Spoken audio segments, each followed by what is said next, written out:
Hello everyone, and welcome to the ACT Question of the Day video series. Today we'll be tackling a question from the reading portion of a sample full-length ACT practice test. So let's look at the question. So you can find the links to the full passage in our description below. But for this question you only need to look at the first paragraph. It's called A Window into History. One very long summer during high school, my mom volunteered me to help Grandpa research our family tree.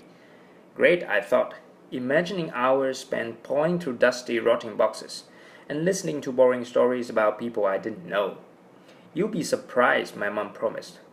Family histories can be very interesting. And the question is, given that all choices are true, which one best conveys the author's initial expectation and effectively leads into her mother's comments?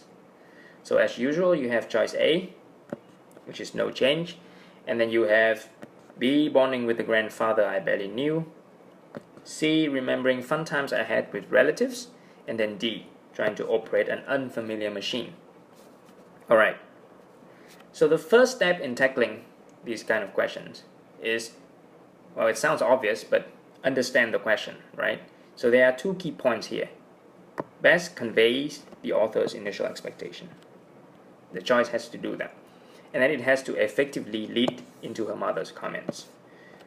Now this is the key part because it allows you to put the phrase into the context of the content around it.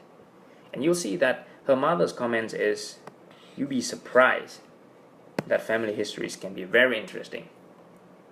So now we can very quickly deduce that the choice has to convey an initial expectation that is the opposite of interesting, right?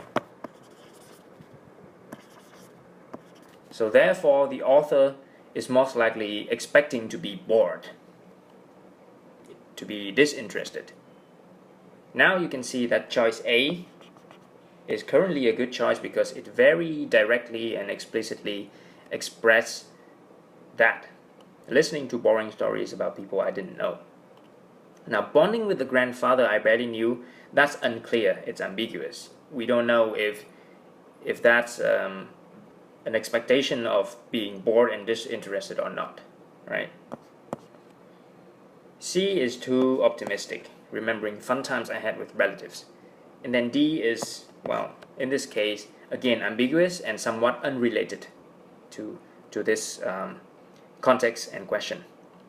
Therefore, the only choice that very directly and explicitly conveys this initial expectation, which is the opposite of feeling interested, is choice A.